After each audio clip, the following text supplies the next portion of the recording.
102 Mandiri FM Cilegon, cemerlang di udara, membuka cakrawala. Assalamualaikum warahmatullahi wabarakatuh. Mitra Mandiri, jumpa lagi di program M30 bersama saya Erik Islami. Dan saat ini saya berada di Dinas Ketahanan Pangan dan Pertanian di KPP. Dan saya didampingi oleh Ibu Kadis, Bu Eva Sarifah. Assalamualaikum, Bu. Waalaikumsalam. Dan juga Pak Sekdis, Pak Ahad Junaidi. Assalamualaikum, Pak. Waalaikumsalam warahmatullahi wabarakatuh. Baik, Mitra Mandiri, saya akan mengajak Anda untuk berbincang mengenai satu program yang dimiliki oleh DKPP yang tentunya masyarakat Kota Cilegon juga perlu tahu, dan saya yakin Mitra Mandiri juga tertarik dengan program KPT.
Kawasan pertanian terpadu yang sejak tahun 2018 sudah digagas oleh Dinas Ketahanan Pangan dan Pertanian. Nah, untuk lebih jauhnya mengenai program KPT ini seperti apa, saya akan mengajak Anda berbincang langsung bersama Bu Kadis dan Pak Sekdis. Bu Kadis, bisa jelaskan Bu mengenai kawasan pertanian terpadu itu seperti apa sih supaya masyarakat tahu? Kawasan pertanian terpadu itu adalah keterpaduan antara sektor-sektor, satu sektor pertanian, sektor perikanan, sektor peternakan, sektor ketersediaan ketahanan pangan di Kota Cilegon, sekaligus juga menjadi tempat agrowisata atau tempat rekreasi untuk masyarakat Kota Cilegon. Wah, luar biasa. Jadi konsepnya sejauh itu ya, Bu ya, mengenai KPT ini ya. Nah, kalau misalnya boleh tahu Bu, tahapan yang sudah dilakukan oleh DKPP, karena ini kan dari tahun 2018 nih Bu ya. 17. 2017 ya. Bisa dijelaskan Bu supaya masyarakat juga tahu. Mangga. 2017 itu pertama adalah penggagasan dulu, pertama membuat master plan, penyusunan master plan KPT. Seperti apa KPT ini yang diinginkan oleh masyarakat Kota Cilegon dan DKPP sendiri untuk ketersediaan apa yang harus disediakan di KPT itu. Kedua, setelah itu kita lakukan pada tahun 2018 yaitu DED KPT. DED itu bermacam-macam karena DED itu desain engineering detail. DED ini ada DED tentang pemasangan listrik di KPT, DED tentang irigasi tanah air dalam di KPT, dan dokumen lingkungan KPT. Itu tahun 2018. 2019 itu mulai kepada pematangan lahan di KPT. Setelah pematangan lahan, di situ ada pembebasan lahan di KPT. Jadi mulai pembebasan lahan itu di 2019, 2017, 2018 berarti pada tahapan penyusunan dokumen perencanaan. Lalu pada tahun 2020 itu ada kegiatan. Namun karena adanya COVID, maka kita ketika itu kena refocusing sehingga tidak dilaksanakan di tahun 2020. Tahun 2021 itu ada lagi, yaitu kegiatan tentang TPT. TPT itu berbeda dengan pondasi. Kalau pondasi berarti untuk bangunan misalnya menjadi dasar untuk dibangunnya bangunan di atasnya. Kalau TPT, tembok penahan tanah, maka fungsinya adalah untuk membuat kontur. Karena tadinya kan ini konturnya ada 2 bukit, lalu dilakukan pematangan lahan. Setelah dilakukan pematangan lahan, dilakukanlah trap agar terlihat bahwa di KPT ini indah, kan ini buat agrowisata. Nah, mulai dari yang pertama itu 5 meter. Lalu dibuat lagi TPT 5 meter. Tidak mungkin kan TPT itu dibuat langsung 10 meter. Oke, maka itulah yang disebut dengan trap di TPT. Jadi seperti yang ini berjenjang ya. Berjenjang. Nah, itu yang disebut tembok penahan tanah. Memang fungsinya mungkin tidak terlihat. Dan mungkin sekarang ini orang akan bertanya, itu fungsinya untuk apa? Padahal itulah yang menjadi dasar pertama kali kita akan membangun. Ratakah antara jalan dengan bangunan yang utama? Ratakah antara ini dengan yang di belakangnya? Jadi ketika kita melihat misalnya masuk, itu ada area parkir tadinya, setelah area parkir ada kuliner, setelah kuliner di situ kan dia trap. Di tembok itulah yang akan dibuat misalnya ada untuk ketahanan pangan, yaitu apa namanya, tumbuhan green wall, apa ya namanya, jadi dia di tembok-tembok itu akan ditanemin tanaman. Makanya kan kelihatan bahwa itu kok kenapa nggak diuruk sampai ke sana gitu kan, memang ada konsepnya gitu. Ini kuliner, nanti dia diterap, di sini ada tanaman-tanaman, kan akan indah. Nah, terus kalau dari sini ngelihat ke bawah gitu, itu sudah mulai diterap. Nah, itu juga ada untuk buah-buahan. Ada buah naga, ada jambu deli, ada nangka, ada nanas madu, dan ada buah naga. Jadi nanti itu akan terlihat. Perbedaan aja, ada pembenihan, ada pembibitan, ada untuk kambing, ada untuk sapi, ada untuk kelinci gitu. Ini menarik nih Bu. Jadi yang Ibu jelaskan itu nih luar biasa nih. Masyarakat Kota Cilegon juga bisa mengetahui KPT yang akan dibangun oleh DKPP itu seperti apa sih modelnya. Kok sampai bertahun-tahun masih belum selesai misalnya begitu. Mungkin ada pertanyaan dari kawan-kawan Mitra Mandiri semua. Dan ini tadi sudah dijelaskan oleh Ibu Kadis. Nah Pak Sekdis, saya mau bertanya mengenai detail yang sudah dijelaskan oleh Bu Kadis tadi, bahwa KPT ini ternyata menjadi agrowisata yang memang demikian banyak tuh di dalamnya. Untuk pembangunan yang akan disiapkan di KPT, selain dari apa namanya tanaman-tanamannya sampai fasilitasnya, kira-kira butuh berapa lama itu Pak, kalau misalnya boleh tahu Pak, prediksi aja Pak. Kalau kita prediksi, kalau memang kita garap tahun ini, kalau urusan lama saya kira itu dalam rangka pembangunan cukup 1 tahun. Cuma lagi-lagi kita dalam menganggarkan pembangunan itu kan juga harus menyesuaikan dengan anggaran yang ada di APBD. Itulah yang menjadi pelaksanaan pembangunan ini harus ditahap.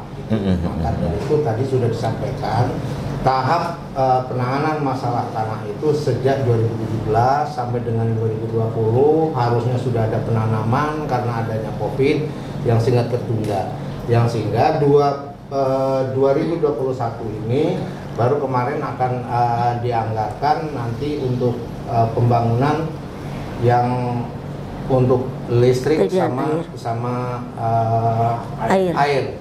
Kenapa terkesan hari ini lahan itu terlantar?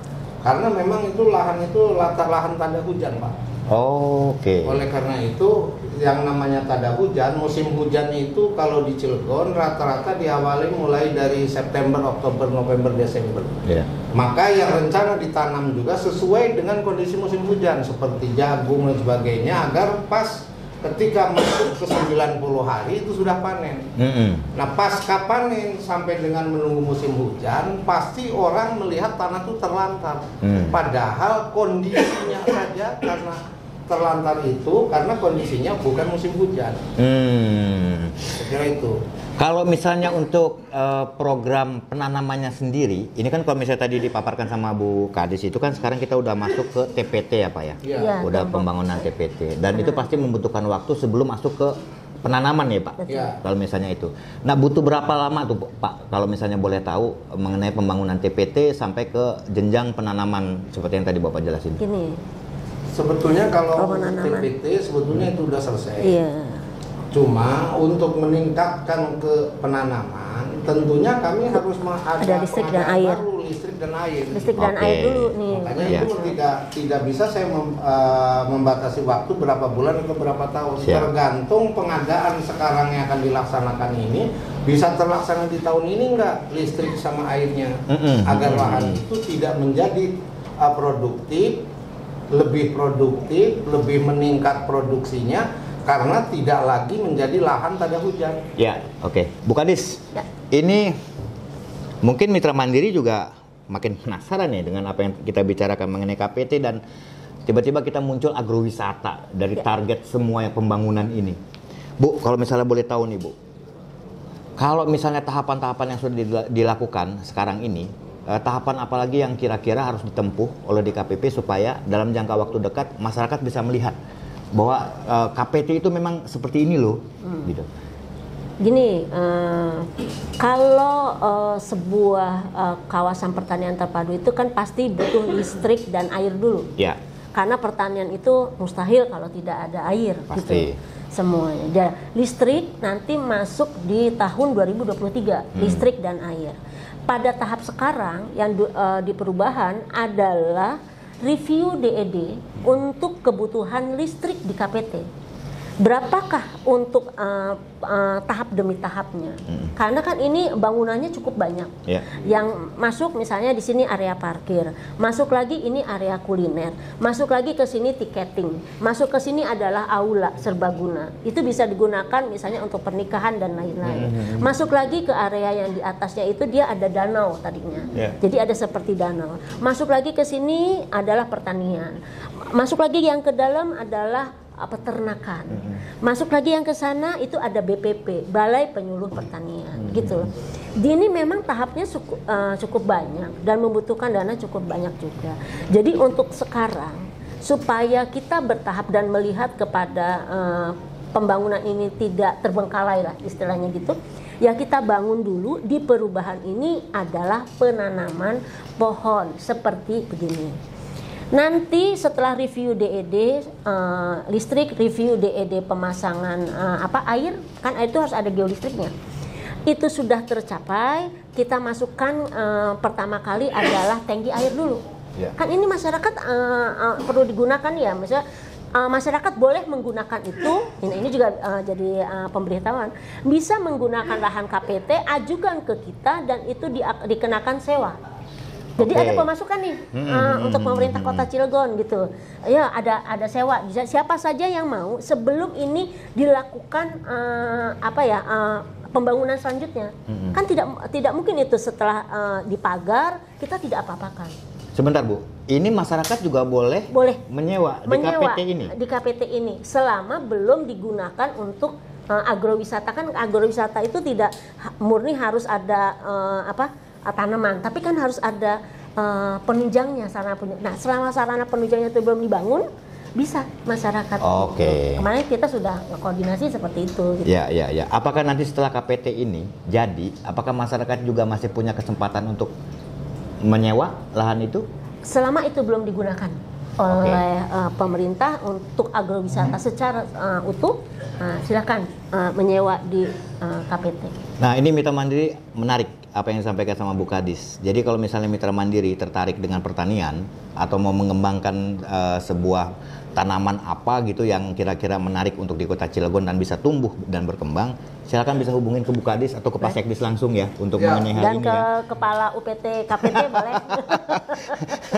Bu, ini saya ngebayangnya ini udah kayak kita nih kayak di luar kota ya. Kalau misalnya kita ke Lembang, kita bisa lihat atau kita bisa metik strawberry sendiri. Apakah seperti itu juga akan terjadi, Bu? Kalau misalnya KPT ini benar-benar udah jadi gitu. Jadi harapannya ya dulu tuh seperti itu, gitu harapan. Jadi nanti kenapa di situ ada jambu madu deli itu bisa dipetik sendiri. Ada buah naga itu bisa dipetik sendiri, gitu. Ada nanas bisa dipetik sendiri, gitu. Ada lengkeng silahkan dipetik. Jadi sebetulnya ini konsep awalnya seperti Mekarsari. Ya, gitu. Ini Mekarsari yang ada di Cibubur. Seperti itu sebetulnya. Cuman karena ini pemerintah yang mendanai kan ini butuh tahapan-tahapan dan tidak. Ataupun misal di DED-nya itu kemarin ya ada kajian boleh disewakan, boleh dikerjasamakan dengan siapa saja yang berminat gitu. Tapi setidaknya pemerintah sudah menyediakan dulu listrik dan air gitu. Jadi bisa dikerjasamakan untuk investor gitu. Nah, ini yang menarik. Bu, kalau boleh tahu kendala dari pekerjaan KPT ini dalam mewujudkannya apa sih Bu yang dirasakan oleh DKPP? Pertama adalah akses jalan. Akses jalan yang menuju KPT itulah akses jalan TMMD. bukan akses jalan yang memang disediakan. Kalau akses itu bisa, lalu di situ ada listrik, kan selama ini tidak masuk listrik nih, belum ada listrik ya masuk ke situ. Kalau listrik sudah ada, insya Allah, kalau saya optimis lah kalau KPT ini bisa berkembang seperti agrowisata. Gitu ya, Pak Sekdis. Kalau misalnya tadi akses jalan, pemerintah atau DKPP bisa menyediakan itu Pak untuk akses jalan ke dalam? Saya kira kalau secara langsung DKPP tentunya tidak mungkin dan tidak bisa. Kenapa? Karena ketika kami mengusulkan anggaran juga tidak punya kewenangan untuk mengusulkan anggaran. PUPR. Ada dinas terkait lainnya Pak? Ada yang punya kewenangan itu PUPR. Makanya jujur saja kalau pertanyaannya itu saya bilang nggak bisa. Siap. Kenapa? Ada dinas lain yang punya kewenangan khusus dalam rangka membangun jalan. Karena kewenangannya khusus membangun jalan, berarti dia juga dong yang harus mengusulkan, bukan kami yang mengusulkan. Oke, jadi di sini ada kesinambungan lah ya Pak ya, antar dinas. Bu, kalau misalnya boleh tahu nih Bu, target terdekat untuk KPT ini ada nggak sih oleh DKPP? Misalnya target pertama dari setelah TPT ini ngapain dulu supaya masyarakat juga tahu nih Bu, perkembangannya sampai makan waktu berapa lama gitu, supaya masyarakat juga yang mungkin penasaran bisa menikmati itu semua, bisa bersabar gitu maksudnya. Target pertama adalah kita kalau dari pemerintah pasti pengamanan aset ya. Yang pertama. Jadi untuk tahun sekarang adalah pemagaran. Lalu kedua adalah mulai melakukan penanaman pohon di situ. Tapi itu bisa masyarakat juga boleh, gitu. Tapi dengan sewa tadi kan. Setelah itu misalnya ada pihak investor yang tertarik kerjasama ya, lakukan kerjasama. Bisa juga. Bisa. Gitu. Nah sekarang ini mereka itu keberatannya menginvestor itu karena tidak ada listrik dan air serta akses jalan. Itu saja. Kalau misalnya itu sepengetahuan saya 2023 ya semoga saja dinas yang terkait melebarkan jalan yang TMMD itu kan TMMD jadi bisa menjadi jalan aspal gitu di sana. Kalau itu jalannya aksesnya sudah bagus maka insya Allah gitu. Kan selama ini di samping-sampingnya itu ada Waras Farm, ada Villa Ternak gitu kan, ada Harumian gitu. Itu kan sudah mengarah ke agrowisata yang di Cibeber. Jadi kalau ini dibangun, ini insya Allah bahkan mungkin ini terbesar ya 9,753 hektar. Kita 9,7 hektar. Jadi kita lebih besar gitu. Dan view-nya di kita memang naik turun kayak gitu. Nah inilah yang disebut cukup baik lah sebetulnya. Pemerintah juga pemerintah Kota Cilegon cukup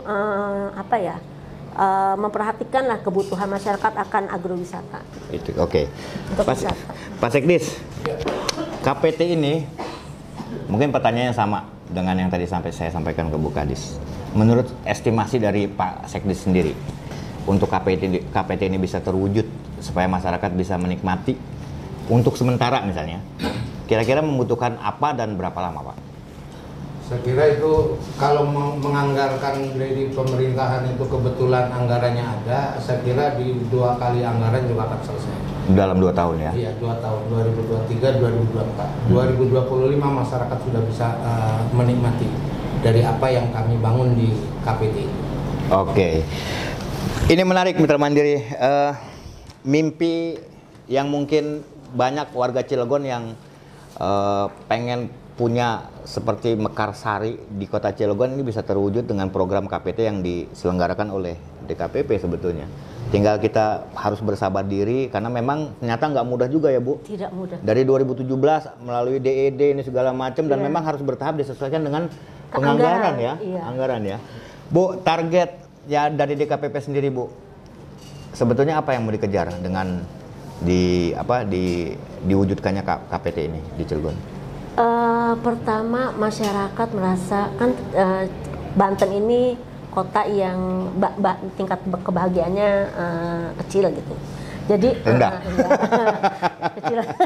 Jadi di sini dengan adanya agrowisata semoga lah ini menjadi hausnya masyarakat kan pertama ada alun-alun, begitu masyarakat Kota Cilegon wah bagus gitu ya alun-alun. Kebetulan saya kan dari Perkim.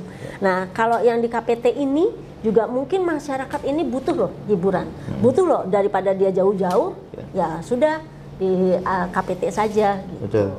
Karena ini menarik Bu, kota kita ini terkenal dulu kota baja, ya. Terus kota industri. Sekarang tiba-tiba ada ide menarik. Ya. Dihadirkan oleh DKPP melalui agrowisata yang mungkin jadi di luar ekspektasi orang-orang nih. Ya. Misalnya termasuk juga warga Kota Cilegon sendiri. Nah, Pak Sekdes mensikapi itu gimana, Pak? Dengan keinginan masyarakat bahwa Cilegon ini akan memiliki agrowisata. Nah, dari DKPP sendiri targetnya apa? Keinginan dari masyarakat itu bisa dinikmati atau gimana? Saya kira begini, jadi target saya justru ingin membangun KPT ini jadi agrowisata agar masyarakat ini dapat menikmati secara langsung hasil pembangunan yang dilaksanakan dari Kota Cilegon. Okay. Agar masyarakat ketika ingin melakukan wisata, agar melakukan rekreasi tidak harus jauh ke Bandung, Lembang, cukup datang ke Cilegon, ke Kelurahan Bulakang, dia akan terjawab dan sekaligus dia akan menikmati. Target saya bagaimana caranya agar masyarakat ini menerima kesejahteraan dari pembangunan yang kami bangun, yang dibangun di atas lahan KPT tersebut yang seluas 9,7 hektar. Saya kira akan cukup menjadi wah masyarakat Kota Cilegon. Di samping dengan sebutan Kota Baja, ternyata juga ada terbangun juga daerah wisata dan agrobisnis yang ada yang selama ini terkesan di pelosok di perkampungan. Tetapi setelah itu nanti terbangun, insya Allah akan berubah menjadi desa modern atau menjadi desa wisata. Baik, ini mimpi kita semua Mitra Mandiri dan ini ternyata akan diwujudkan oleh Bapak Ibu kita di DKPP. Dan kita harus bersabar diri mengikuti proses yang dilakukan oleh DKPP dan tentunya juga butuh dukungan kita juga supaya KPT atau kawasan pertanian terpadu ini bisa terwujud dalam jangka waktu yang singkat ya Pak. Amin, amin. Sebelum menutup perbincangan kita nih Ibu, Bapak ada yang mau disampaikan dulu untuk Mitra Mandiri, silakan. Saya juga memperhatikan juga penyuluh pertanian Pak. Ya. Selama ini gedung DKPP ini adalah gedung BPP, ya. Balai Penyuluh Pertanian. Tahun 2022 dengan keputusan wali kota itu ada pembentukan Balai Penyuluh Pertanian Kecamatan Cibeber. Rencananya BPP itu adanya di KPT. Oke. Jadi penyuluh-penyuluh pertanian, penyuluh-penyuluh perikanan di bawah di KPP, mereka punya kantor sendiri, yaitu di KPT. Nah, inilah yang sebetulnya rencananya setelah BPP ini dapat keputusan wali kotanya, kita akan cek orang Sundanya menyengget gitu ya, nyengget ke Kementan gitu. Yeah. Nah, ke Kementan itu untuk meminta dana BPP, pembangunan BPP. Nah, jadi insya Allah kalau penyuluh pertaniannya berkumpul di sana semua, perikanan itu ya insya Allah. Jadi fokus gitu. Oke, amin. Pak Sekdes, silakan ada yang mau sampaikan. Baik, terima kasih kepada Mitra Mandiri M30 di Kota Cilegon. Kami menyampaikan bahwa saya mohon kepada seluruh masyarakat agar dapat memahami dari kegiatan satu pembangunan yang dilaksanakan oleh OPD. Jangan serta-merta seolah-olah hari ini DKPP membangun A, tahun ini juga akan berhenti. Tentunya tolong dipahami bahwa ini semuanya adalah melalui proses. Yeah. Yang sekarang ini pembangunan itu bukan pembangunan lahan, tetapi baru dilaksanakan TPT yang disebut dengan warga masyarakat bahwa itu pondasi. Saya luruskan bahwa itu bukan pondasi. Ya. Kalau pondasi satu bangunan awal yang dibangun yang nanti akan ditindaklanjuti dengan bangunan berikutnya. Okay. Apakah dia tiang ataupun bangunan yang lainnya. Yang namanya TPT ya seperti itu. Karena kepanjangannya juga TPT itu adalah tembok penahan tanah. Setelah adanya TPT diharapkan agar tanah ini tidak longsor. Ya. Gitu. Dan nanti setelah TPT terbangun, tadi sudah disampaikan dengan Bu Kadis bahwa di situ juga akan dijadikan agrobisnis, agrowisata, akan ditanami buah-buahan. Maka trap itu juga akan kami sesuaikan. Trap pertama umpamanya akan buah naga. Trap kedua umpamanya nanas madu. Kalau nanas madu boleh nanti ditanam di situ. Yang penting jangan sampai ada pegawai yang di madu aja. Sekalipun judulnya sama-sama madu, tentunya akan berlaku. Iya. Itu saja yang kami tambahkan. Mohon kepada seluruh masyarakat bersabar kemudian didukung, didorong agar harapan warga masyarakat ini segera terjawab dengan kami, dengan saling mendukung. Tapi kalau masyarakat semuanya selama ini saling melempar, saling juga melepas bertanggung jawab, ya saya kira dari target 2 tahun bisa jadi tambah 0 di belakangnya. Iya, betul. 20 tahun juga belum tentu. Maka saya minta kebersamaannya kepada seluruh lapisan masyarakat, baik masyarakat yang ada di Bulakam, yang ada di Kecamatan Cibeber, juga yang Kota Cilegon. Dan saya juga berharap kepada UPD-UPD terkait agar mendukung perencanaan ini seperti Bapeda, kemudian Pak Dewannya, kemudian juga DPKAD-nya, Barjasnya. Tolong kami diberikan waktu yang sedikit agak panjang, kemudian juga diberikan keleluasaan dalam rangka mengajukan anggaran. Jangan sampai ketika kami mengajukan anggaran, wah ini tidak sesuai, wah ini tidak sesuai. Padahal ini beliau sendiri belum baca rencana ini untuk apa. Ya. Kalau ini semua UPD yang terkait semuanya mendukung bersama-sama dengan kami, saya yakin harapan dan impian masyarakat yang ingin punya wilayah atau daerah agrobisnis dan agrowisata, saya kira tidak harus memakan waktu puluhan tahun. Ya. Beberapa tahun kami akan bisa menjawab.